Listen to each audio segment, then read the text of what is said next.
septiembre de 1939, la Alemania nazi puso en práctica una nueva y devastadora táctica bélica que sumergió a Europa en los horrores de la Segunda Guerra Mundial.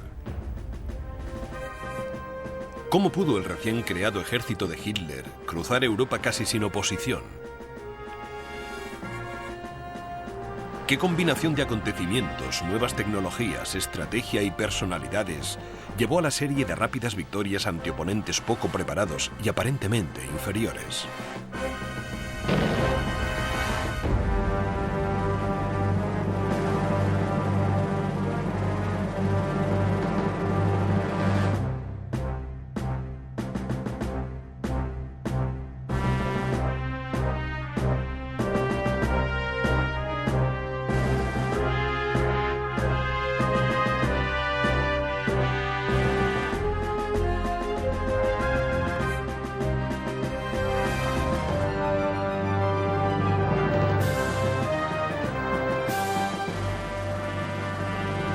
Segunda Guerra Mundial.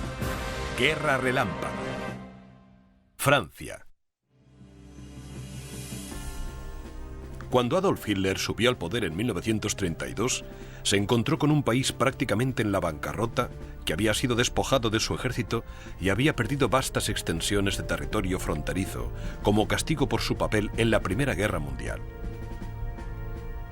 La industria alemana también se había hundido.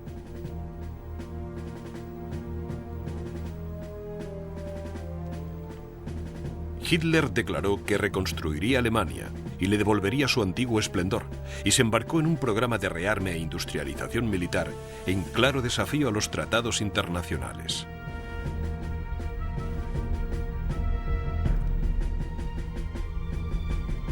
Tras tan solo 5 años, el ejército alemán había pasado de unos escasos 100.000 hombres a más de 4 millones.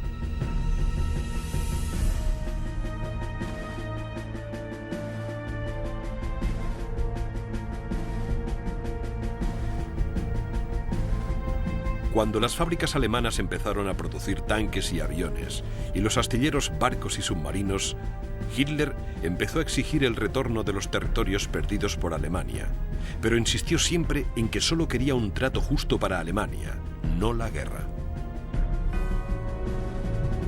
Sin embargo, Adolf Hitler y sus generales habían desarrollado una gran estrategia, una estrategia militar que creían que permitiría a Alemania causar estragos entre sus vecinos. Dicha estrategia fue conocida como Blitzkrieg o Guerra Relámpago. A diferencia de las interminables batallas de trincheras de la Primera Guerra Mundial, la Blitzkrieg utilizaba tanques y bombarderos en picado para ganar territorio enemigo, atravesaba las líneas de frente enemigas y acorralaba al ejército defensor en bolsillos para rodearlo y destruirlo.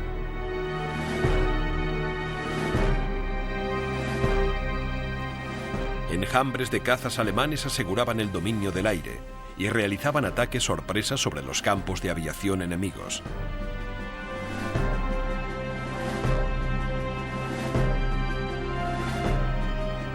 Los centros urbanos eran aterrorizados con los bombardeos de los Heinkels y los Dorniers alemanes.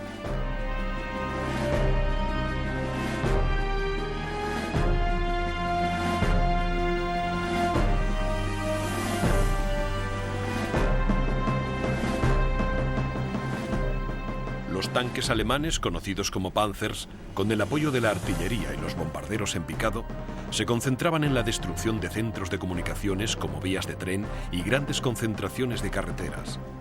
Estos golpes, tan devastadores e inesperados como rápidos y seguidos, fueron ideados específicamente para doblegar al enemigo en cuestión de días.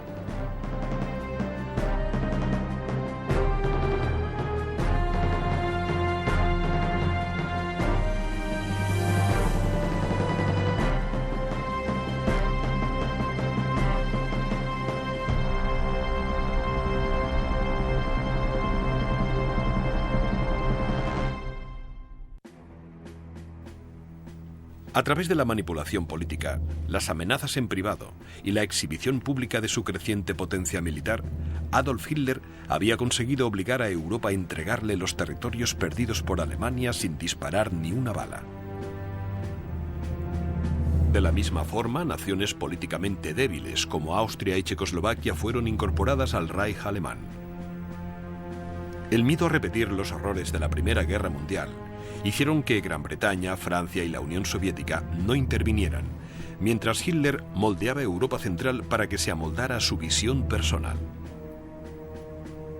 Pero cuando Hitler invadió a su vecina del este, Polonia, el nuevo ejército alemán y su radical concepto de guerra, la Blitzkrieg, fueron puestos a prueba. Polonia se defendió con furia, atacando a los tanques alemanes con un equipo y unas tácticas trágicamente obsoletos. Polonia perdió sus unidades aéreas y motorizadas antes de que éstas pudieran organizar una defensa eficaz. En tan solo 28 días, Polonia quedó completamente destrozada. Polonia había pasado a formar parte del imperio nazi. Sus gentes fueron confinadas en campos de trabajo y su industria reorientada para la fabricación de armamento para el creciente ejército de Hitler. A pesar de haber amenazado con tomar represalias si Hitler se inmiscuía en los asuntos de Polonia, Inglaterra y Francia no hicieron nada.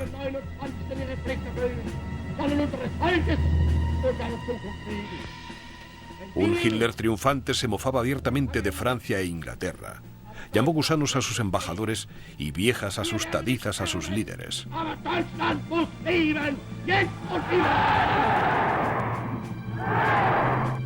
3 días después de la invasión de Polonia, los gobiernos de Gran Bretaña y Francia habían declarado la guerra a Alemania, pero se quedaron al margen viendo cómo Polonia era destruida.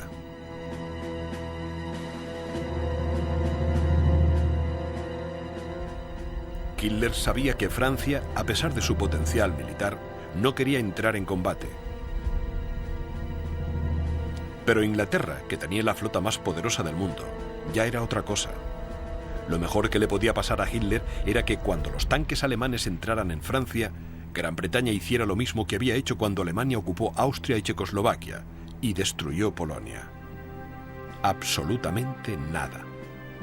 Pero mientras Adolf Hitler y su alto mando empezaban a planear la invasión de Francia, estaban temporalmente distraídos por los peligrosos acontecimientos que se sucedían en Escandinavia.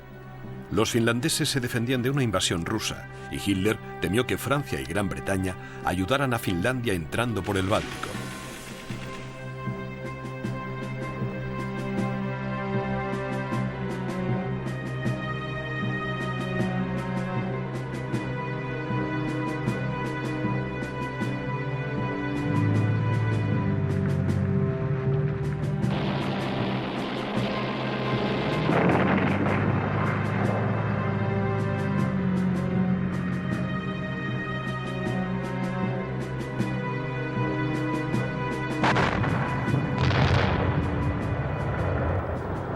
Pobre en recursos naturales, Alemania dependía de Suecia para que le abasteciera 2/3 partes del mineral de hierro que consumía, gran parte del cual era embarcado a través de los puertos noruegos. A finales de 1939, Francia y Gran Bretaña vieron claro que cortar el suministro de materia prima a Alemania sería altamente perjudicial para la maquinaria de guerra de Hitler. La clave para cortar el suministro de mineral de hierro a Alemania era bloquear la entrada al mar Báltico. Si se podían bloquear de forma eficaz los 160 kilómetros de aguas abiertas del estrecho que separaba Noruega de Dinamarca, Alemania quedaría aislada y, con un poco de suerte, la flota naval alemana quedaría atrapada en el Báltico. Cuando los planes británicos llegaron a oídos de Hitler, sabía que tenía que actuar rápidamente o se enfrentaría a un desastre. El Estado Mayor empezó a diseñar una estrategia para responder a los británicos y franceses.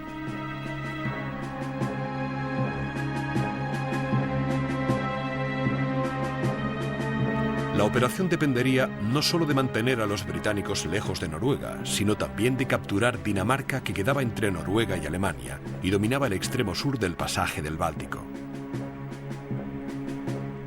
Evitando una intervención inmediata solo por miedo a enfurecer a la Unión Soviética, que hacía mucho que deseaba establecerse en Escandinavia, la oportunidad de Hitler llegó cuando Rusia invadió Finlandia en noviembre de 1939.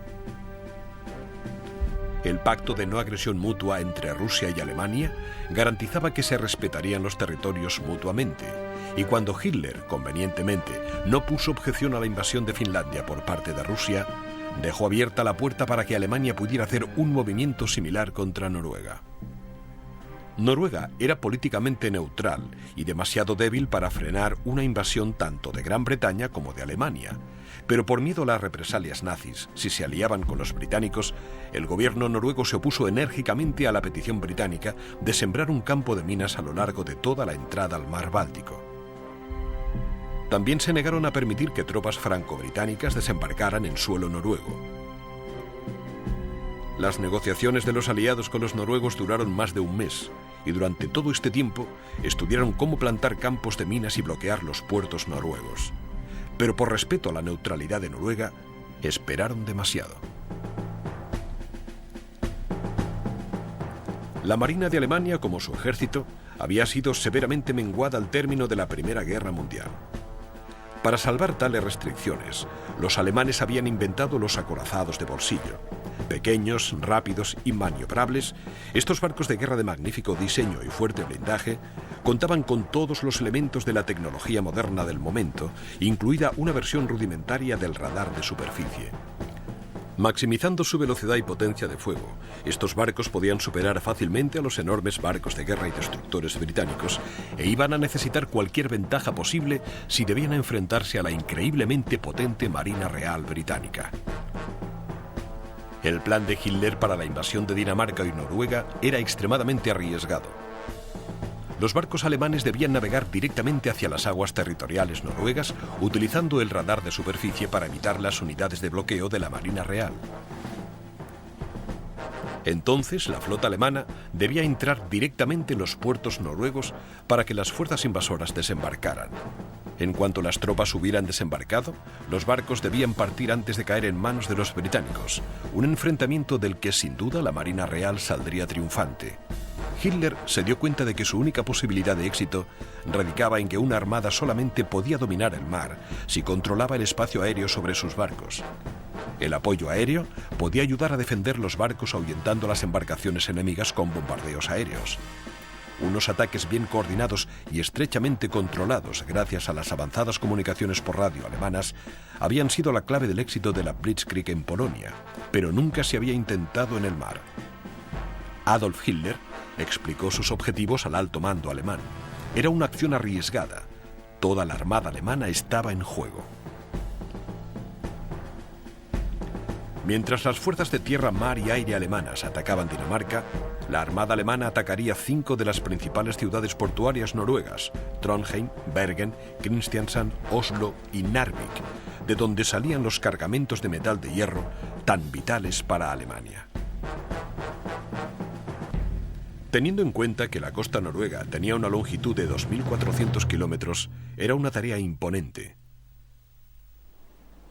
La noche del 7 de abril de 1940 había luna nueva.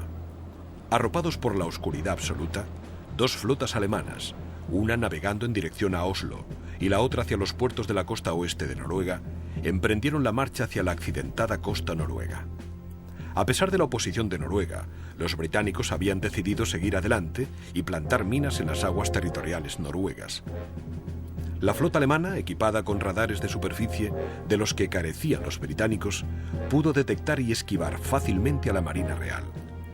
Pero las ventajas que les brindaban la oscuridad y los radares desaparecieron al amanecer.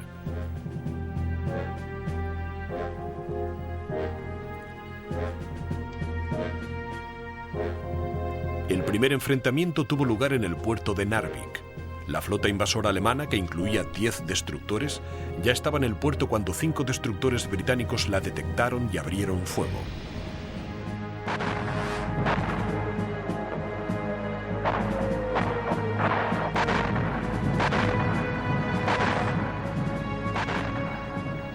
En cuestión de horas, 10 barcos alemanes habían sido hundidos.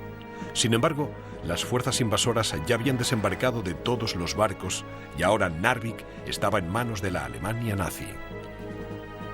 En el resto del país, los puertos de Trondheim y Bergen cayeron prácticamente sin incidentes. En Kristiansand, las defensas del puerto podían haber vencido a los alemanes, pero no abrieron fuego porque confundieron la flota que se acercaba por barcos franceses. En Oslo, Las baterías portuarias hundieron el crucero pesado Blücher antes de que pudiera desembarcar a las tropas.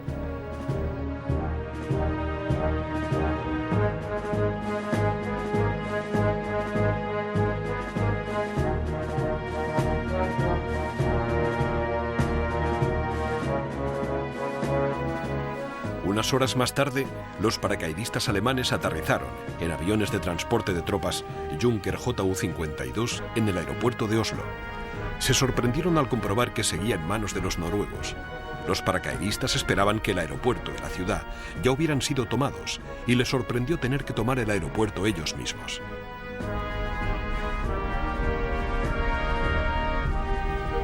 Los alemanes, eufóricos, organizaron un gran desfile de la victoria en la capital. Sin salir de su asombro, los habitantes de Oslo asumieron que su gobierno ya había caído.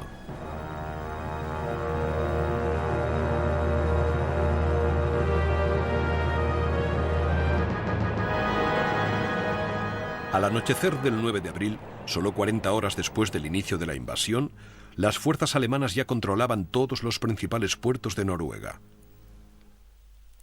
A lo largo de los 160 kilómetros de agua que separaban a Noruega del continente europeo, Dinamarca, aislada entre Alemania y el mar, cayó prácticamente sin ningún incidente. Los aliados habían sido claramente superados y lanzaron una contraofensiva precipitada. 57.000 soldados franceses y británicos fueron enviados a ganar terreno al centro de Noruega, mientras la Marina Real se disponía a destruir la potencia naval alemana. Durante las siguientes 3 semanas, con una serie de batallas navales devastadoras, la Marina Real británica infligió cuantiosos daños a la flota alemana.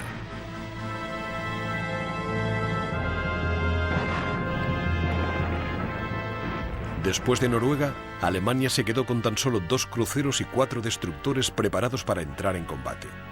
Era la primera grieta en el muro de la potencia militar alemana y una pérdida de la que la Armada alemana no se recuperaría jamás.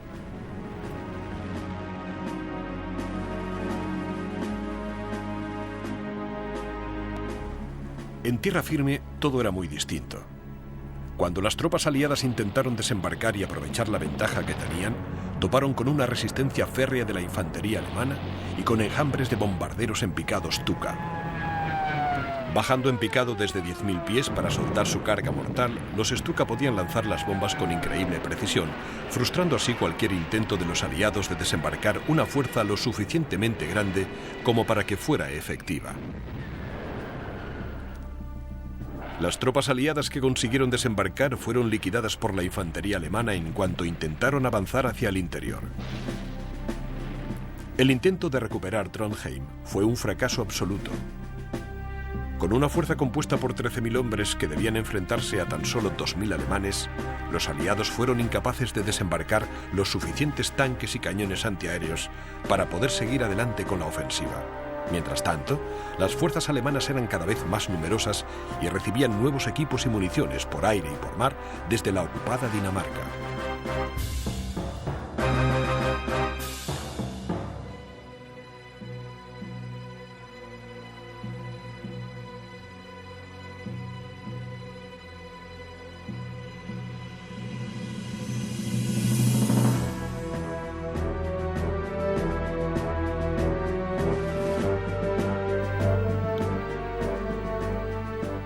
Los aliados solamente ganaron terreno en el puerto de Narvik, que fue capturado, y donde consiguieron mantener a raya a las fuerzas alemanas. Pero cuando se dieron cuenta de que era inútil mantener una sola ciudad cuando el resto del país estaba ocupado por fuerzas alemanas, los aliados destruyeron sistemáticamente las instalaciones portuarias y abandonaron Narvik en manos de los alemanes.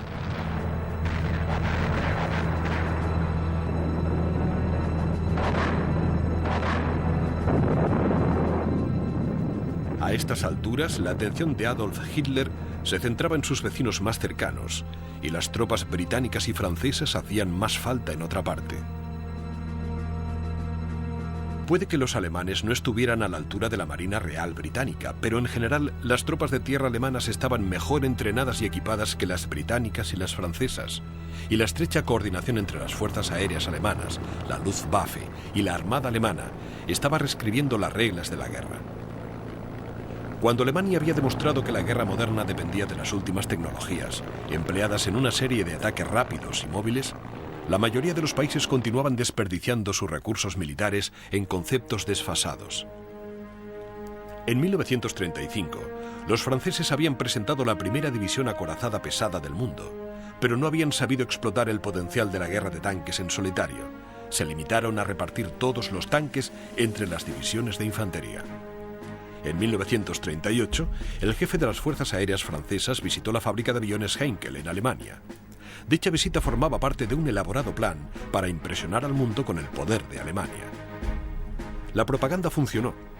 Cuando les dijeron que Alemania producía más de 3.000 aviones militares al año, los franceses no se atrevieron a admitir que Francia solo podía producir 600 en ese mismo periodo de tiempo.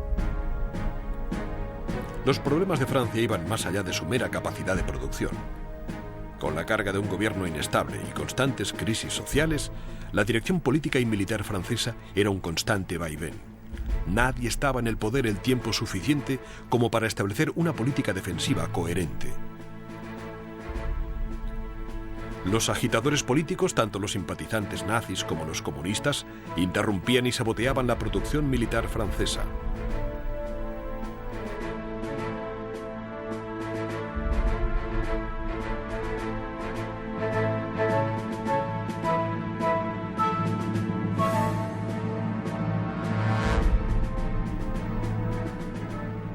En 1940, el 80% de los tanques franceses aún no tenían radio.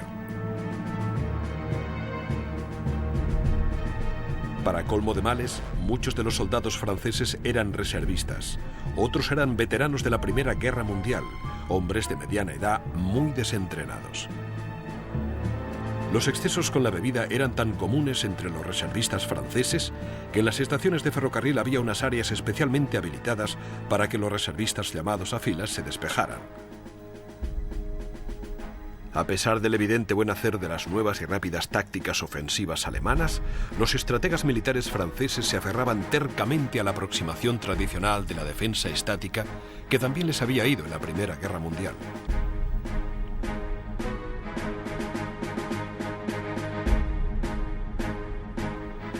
El signo más evidente de la aproximación francesa a la guerra fue la línea Maginot, una serie de enormes fortificaciones hechas de hormigón reforzado que se extendían a lo largo de toda la frontera franco-alemana.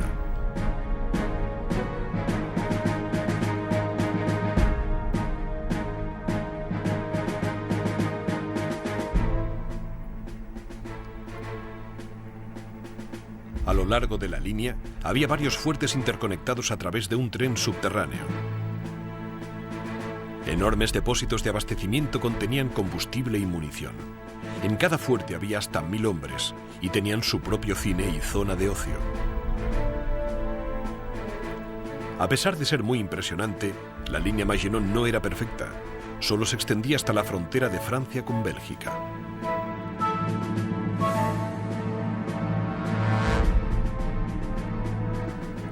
Aunque en la Primera Guerra Mundial los alemanes habían atacado a través del plano terreno de Holanda y Bélgica, los franceses creían que su ejército, con ayuda británica, podía repeler cualquier ataque que viniera a través de la frontera belga. Sin embargo, la línea Maginot se convertiría en un ejemplo perfecto de futilidad.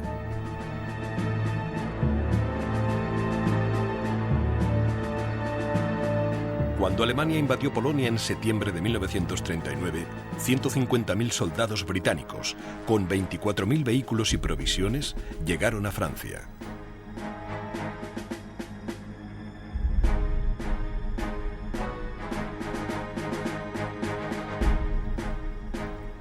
Gran Bretaña y Francia creían que Hitler no estaría tan loco como para atacar la línea Maginot, sino que avanzaría más por el norte, probablemente a través de Bélgica. A pesar de la preocupación de los británicos, los franceses estaban seguros de que los alemanes no intentarían atravesar el denso bosque de las Ardenas, que se encontraba entre el extremo norte de la línea Maginot y Bélgica. Los británicos instaron a todas las naciones de Europa Occidental para que se prepararan contra una inminente ofensiva alemana, pero los franceses no vieron razón alguna para poner a su ejército en alerta máxima hasta que los alemanes empezaran a avanzar. Bélgica, que era neutral, se negó tercamente a participar en ningún tipo de planificación o maniobras internacionales. Ahora le tocaba mover a Alemania. Para recibir el tan esperado ataque alemán, todas las reservas francesas, el séptimo ejército, se desplegaron por el flanco izquierdo para encontrarse con las fuerzas holandesas. Con un solo movimiento, las reservas aliadas habían sido retiradas de la inminente batalla. Cuando el alto mando alemán planeaba la invasión de Francia y los Países Bajos, algunos de sus miembros plantearon que un ataque a través de Bélgica era tan predecible que sin duda encontrarían una enorme concentración de tropas aliadas. Para ellos, la elección más obvia era un avance a través de las boscosas colinas de las Ardenas, precisamente porque era el último lugar en el que les esperarían. El nombre en código del plan alemán era Corte de Hoz. El grupo B del ejército debía entrar en Bélgica, arrastrando a los aliados hacia la frontera alemana y atacándoles con tal violencia que no pudieran escapar. Mientras tanto, el grupo A avanzaría a través de las Ardenas y se posicionaría detrás de los aliados, y entonces les presionaría contra el avance hacia el sur del grupo B, una maniobra en pinza casi idéntica a la que había sido utilizada para destruir las defensas polacas. Mientras los aliados sucumbían entre las dos fuerzas principales alemanas, el grupo C iniciaba un ataque a la línea Maginot. Como en todos los ataques de la Blitzkrieg, la coordinación y la sorpresa eran los elementos clave. Durante la primera semana de mayo de 1940, turistas alemanes empezaron a acampar cerca de los principales cruces de carretera y puentes de todo el pequeño Principado de Luxemburgo y cerca de la frontera belga. Sorprendentemente, no se interrogó a ninguno de estos campistas, a pesar de que la inteligencia militar informó de su presencia al gobierno francés. Poco después del amanecer del 10 de mayo, las tropas holandesas que vigilaban un puente cerca de la frontera alemana detectaron lo que parecía ser un batallón de soldados holandeses escoltando a un grupo de desertores alemanes. En cuanto las tropas se acercaron al puente, abrieron fuego contra los guardas holandeses y tomaron el puente. Justo detrás de ellos venía una división Panzer. Había comenzado la invasión de los Países Bajos.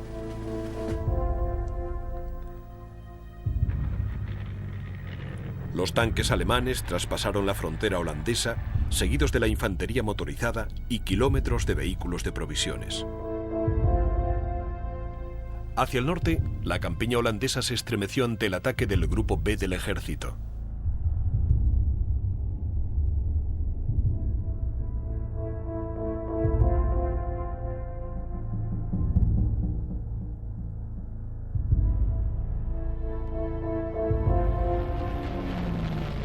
Escuadrones de cazas Messerschmitt y Stukas alemanes atacaron los campos de aviación.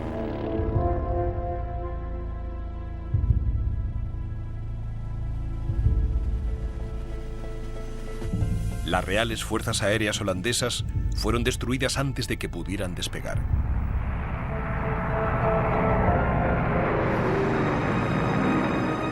Después de los primeros ataques llegaron hordas de tropas por vía aérea. Más de 4.000 paracaidistas bajaron de los cielos. Una vez en tierra, plantaban minas, arrasaban las terminales de ferrocarriles y sembraban el miedo, el pánico y el caos entre los holandeses y su precario ejército.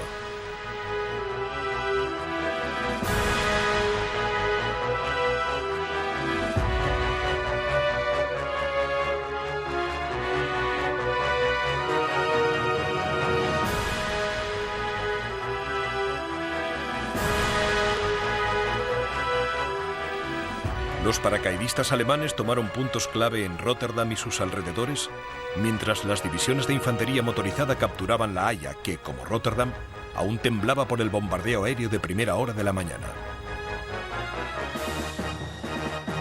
Al darse cuenta de que no tenían ninguna posibilidad de detener el avance de los alemanes, los holandeses iniciaron una retirada organizada, destruyendo muchos de sus propios puentes y diques para obstaculizar la progresión de los invasores nazis, y con la esperanza de ganar tiempo para que franceses y británicos pudieran avanzar a través de Bélgica. Sin embargo, a la mañana siguiente, el 12 de mayo, Holanda estaba desesperada. Los alemanes habían llegado a la orilla del Zuiderzee y el ejército holandés hacía cuanto estaba en sus manos para establecer defensas de perímetro alrededor de Róterdam, Ámsterdam y Utrecht. Las fuerzas aéreas británicas habían intentado destruir puentes clave y aliviar la presión sobre los holandeses, pero la Luftwaffe siempre las ahuyentaba y a veces les infligía grandes pérdidas. Para sorpresa de los alemanes, los holandeses se defendieron con furia. Los soldados y los marines holandeses volvieron a tomar varios aeropuertos e hicieron más de 1000 prisioneros alemanes, incluso iniciaron un contraataque en el corazón de Róterdam. Molesto por la obstinación de los holandeses por luchar, el 14 de mayo Hitler ordenó a la Luftwaffe que volviera a Róterdam y La Haya. A pesar de que la guarnición holandesa de Róterdam había accedido a rendirse, una fuerza de 100 bombarderos Heinkel, muchos cargados con bombas incendiarias, atacaron la ciudad sin piedad. Murieron 1 millar de civiles y más de 75.000 perdieron sus hogares cuando los bombardeos arrasaron uno de los puertos más antiguos de Europa.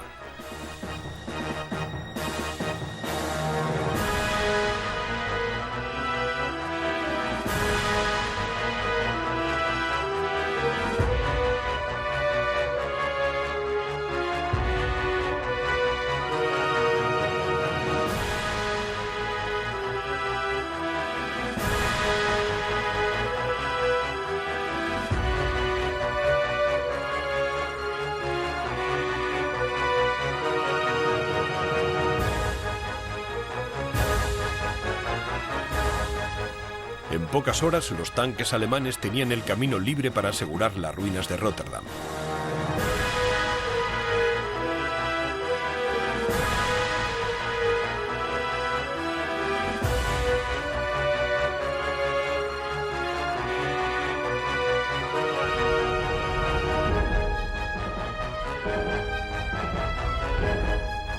Con el país en ruinas, los holandeses se rindieron.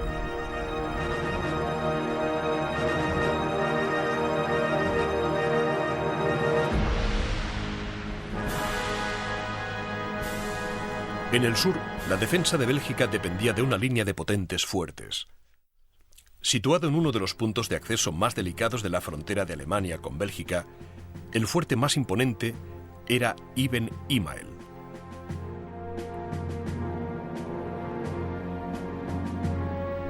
Rodeado de cañones de largo alcance, tenía fama de ser inexpugnable.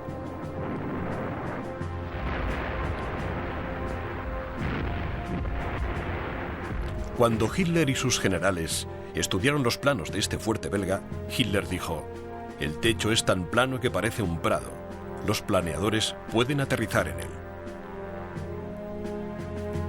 Cuando las primeras tropas alemanas cayeron sobre Holanda la mañana del 10 de mayo, en Bélgica, aviones de transporte Junker soltaban 42 planeadores, cada uno con 10 hombres.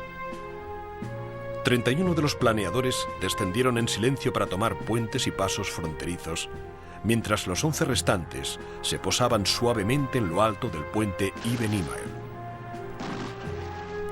Al cabo de 10 minutos, 9 de los cañones del fuerte habían sido destruidos. A la mañana siguiente, el fuerte se rindió.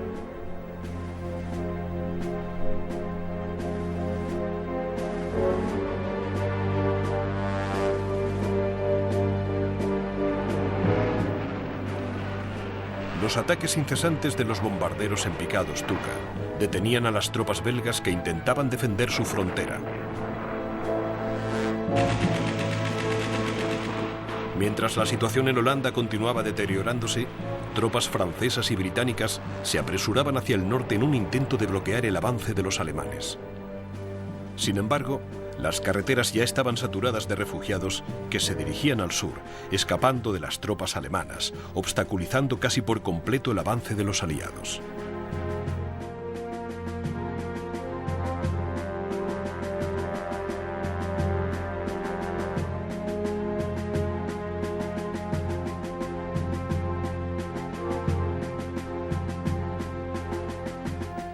Cuando por fin la columna de relevo penetró en territorio belga, los belgas, por temor a las represalias de los alemanes, detuvieron a los británicos por cruzar ilegalmente su frontera. mientras volaban desesperadamente sus propios puentes, cruces de carreteras y líneas de ferrocarril para retardar el avance alemán, los belgas finalmente sucumbieron a la presión y accedieron a aceptar la ayuda que les brindaban británicos y franceses. Por desgracia, el mal ya estaba hecho. Con las prisas por avanzar hacia el norte, los aliados abandonaron las líneas defensivas del bosque de las Ardenas, justo como los alemanes esperaban que hicieran.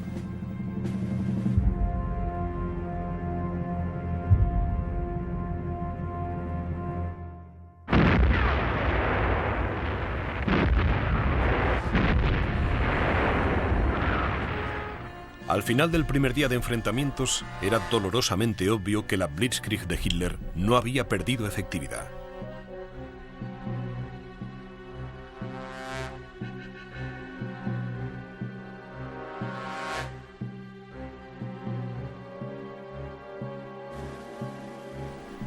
Las filas holandesas y belgas eran un caos cuando británicos y franceses se esforzaban por llegar a la línea de frente.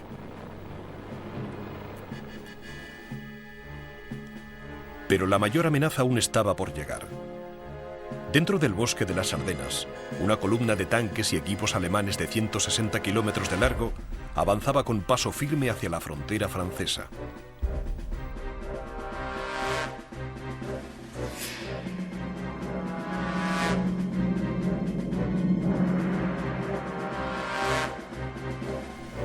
El dominio del aire era crucial para el éxito continuado de la Blitzkrieg alemana.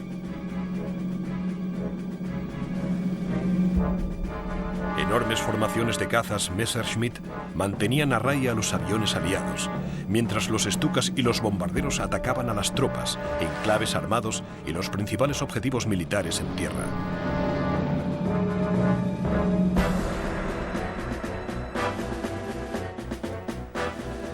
De los 38 bombarderos que los aliados enviaron contra los alemanes el primer día de enfrentamientos, 18 fueron derribados y el resto dañados. Sin duda, los alemanes dominaban los cielos. Las fuerzas aliadas contaban solamente con 1.800 aviones entre los 3.500 de Alemania. Sencillamente, los aliados no estaban a la altura de la Luftwaffe.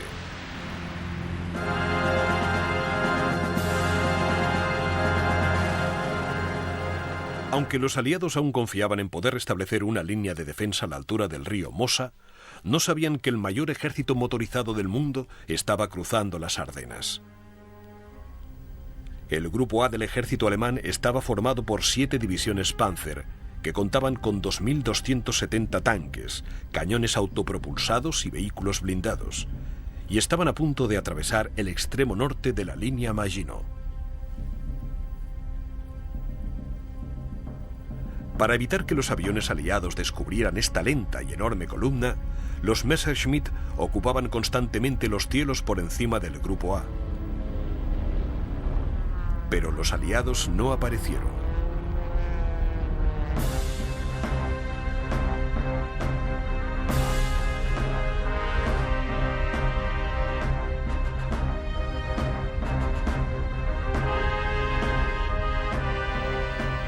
Había pocos controles de carretera, ningún cañón antiaéreo y ningún enclave antitanques. En el primer día de avance de las Ardenas hacia territorio francés, los alemanes solo toparon con 300 tanques franceses que habían sido destinados a la frontera por si acaso.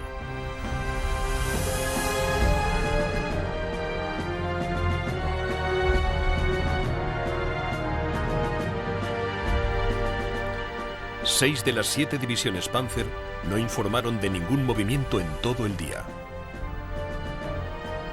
Dispersándose por toda la campiña francesa a medida que iban avanzando, los tanques alemanes se estaban volviendo vulnerables ante un contraataque efectivo, pero no hubo ninguno.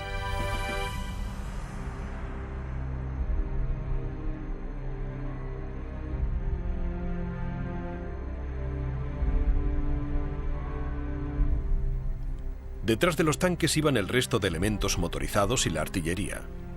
Finalmente, la infantería alemana llegó a la seguridad del territorio ya despejado por las unidades acorazadas que la precedían.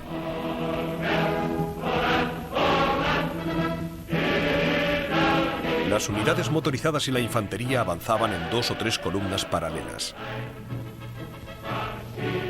Teniendo otras columnas cerca, las unidades se podían ayudar mutuamente cuando fuera necesario.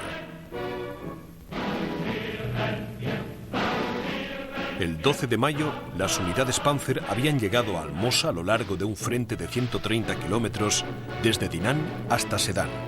Habían avanzado 120 kilómetros en 3 días. Entonces, el comandante en jefe Heinz Guderian recibió la orden del alto mando de detener el avance y esperar a que llegaran refuerzos. Como creador de las fuerzas Panzer, Guderian enfureció por tener que esperar. Para él, los retrasos de cualquier tipo eran totalmente contrarios al concepto de Blitzkrieg. Mientras tanto, los bombarderos en picado Stuka, utilizados como artillería aérea, arremetían contra posiciones de infantería y baterías de artillería, enclaves armados franceses.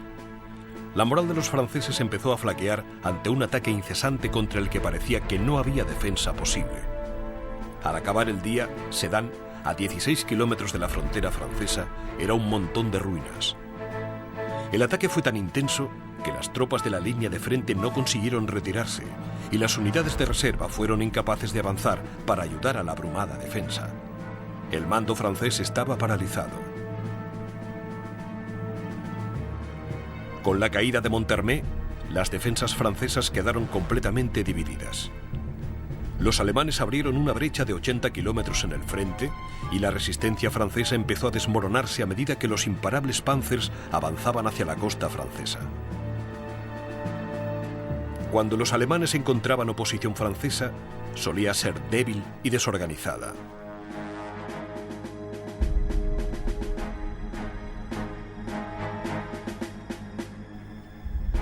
Parte de las fuerzas francesas luchaban con valentía, pero estaban muy mal equipadas. Muchos enclaves armados tenían solamente 40 o 50 proyectiles. No podían hacer mucho.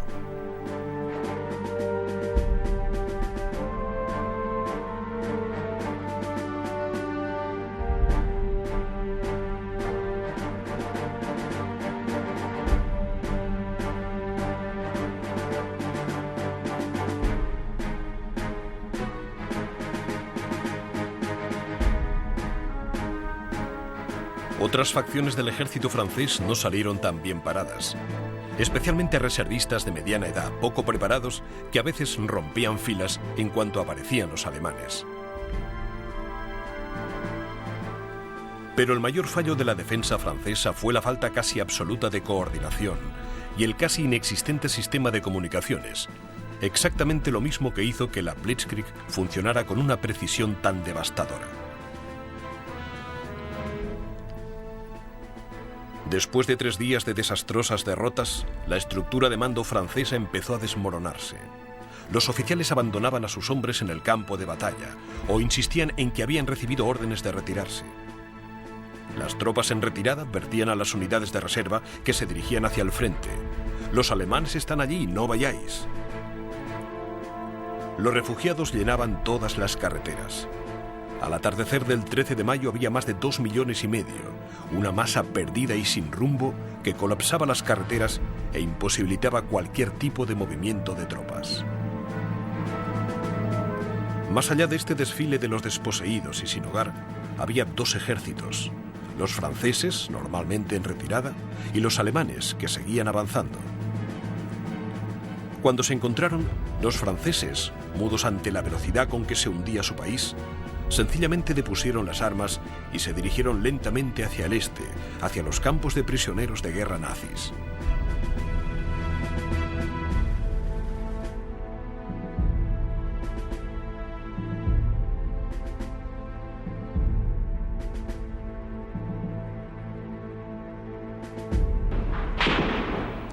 A medida que se veían obligados a avanzar hacia el mar, estaba cada vez más claro que solo un milagro podría salvar a decenas de miles de soldados aliados de ser rodeados y aniquilados por el fuego concentrado de los tanques, armamento pesado y bombardeos alemanes.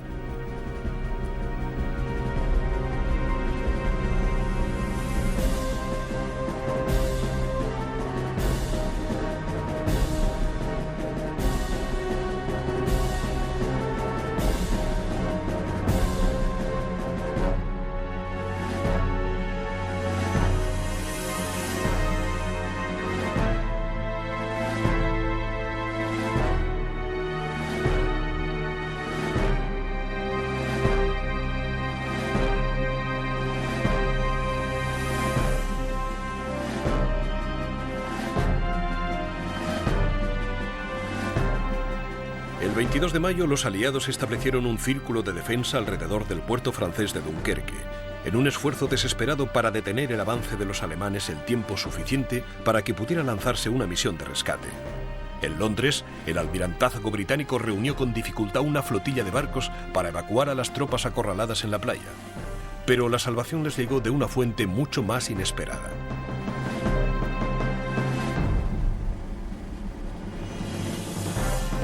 Las tropas alemanas ya habían tomado los puertos de Abbeville, Boulogne y Calais, y podrían haber llegado a Dunkerque para el 23 de mayo, mucho antes de que pudiera iniciarse la evacuación.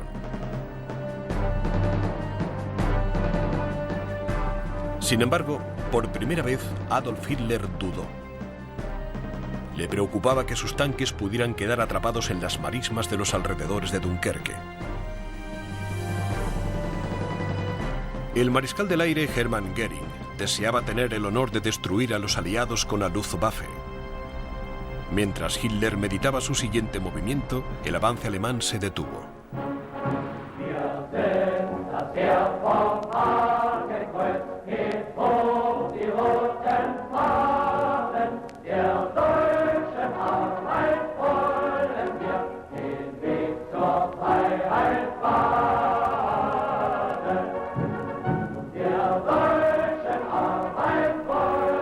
Tres días después, Hitler finalmente permitió que los tanques atacaran a las tropas atrapadas, pero para entonces el plan de evacuación de la Marina Real estaba en pleno funcionamiento.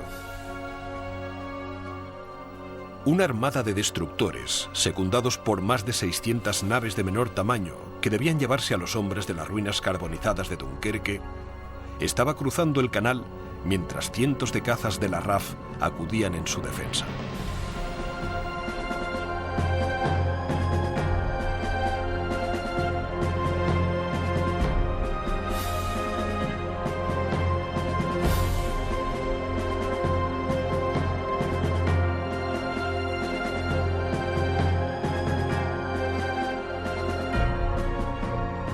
Cuando los alemanes se acercaron lentamente al perímetro de defensa de Dunkerque, Panzers y Stukas invadieron las playas de forma implacable, mientras Messerschmitt ME-109 barrían las playas con fuego de ametralladoras y cañones. Durante casi una semana, los aliados defendieron heroicamente su pedacito de territorio, permitiendo así que más de 350.000 de sus camaradas franceses, británicos y belgas escaparan por el canal hasta Inglaterra.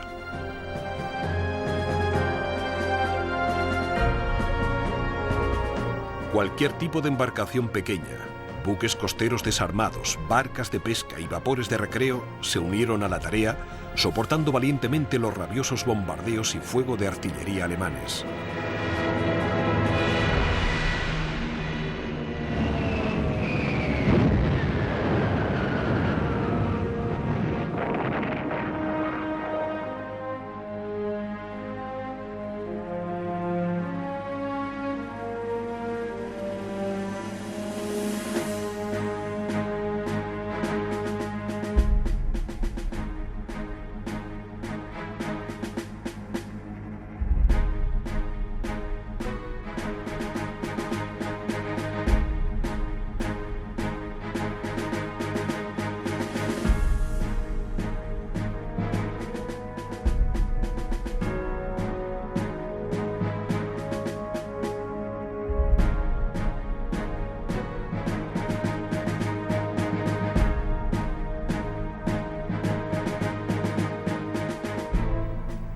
El 3 de junio los alemanes llegaron a Dunkerque.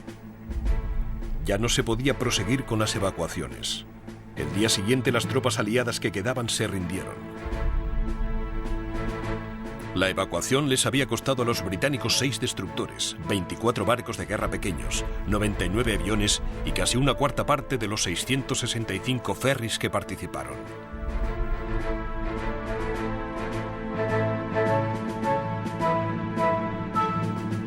En París, el pánico había llegado a las capas más altas del gobierno. Mientras los civiles huían de la ciudad despavoridos, los representantes del gobierno, formalmente vestidos, tiraban carretadas de documentos a las calles para quemarlos en enormes hogueras. París se estaba rindiendo sin luchar.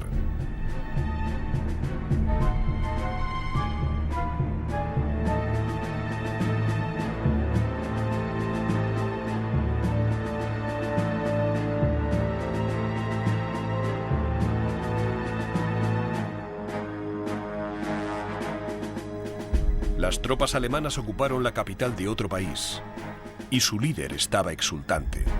La toma de París era uno de los objetivos principales de Adolf Hitler y él y su alto mando estaban tremendamente orgullosos de su conquista.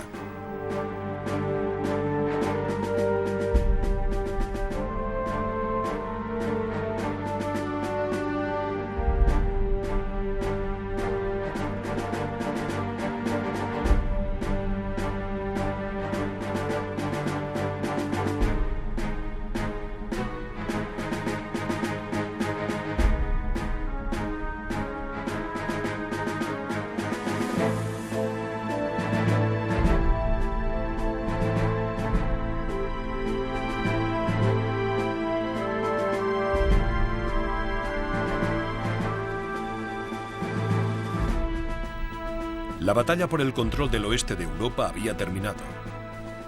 Los aliados habían perdido demasiado equipo para organizar un contraataque efectivo. A pesar de su evidente éxito, la estrategia de la Blitzkrieg empezaba a tener grietas.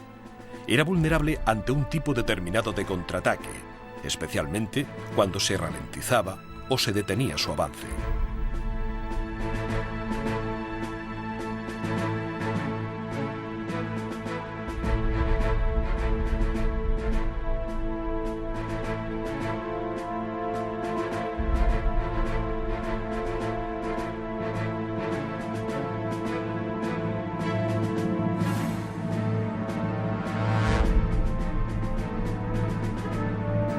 Dunkerque fue una pérdida estratégica que podría haberse evitado si Hitler no hubiera vacilado.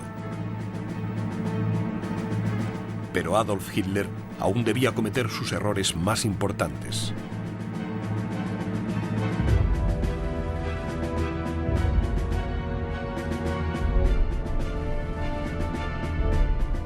Tras años planeando la destrucción de sus enemigos, no había pensado en qué hacer después, ni en cómo retener los territorios conquistados. De momento, Hitler solo tenía una cosa clara. La Unión Soviética era la única potencia que quedaba en Europa lo bastante fuerte como para desafiar al Tercer Reich, y eso no lo podía tolerar. La Blitzkrieg ya tenía su objetivo definitivo.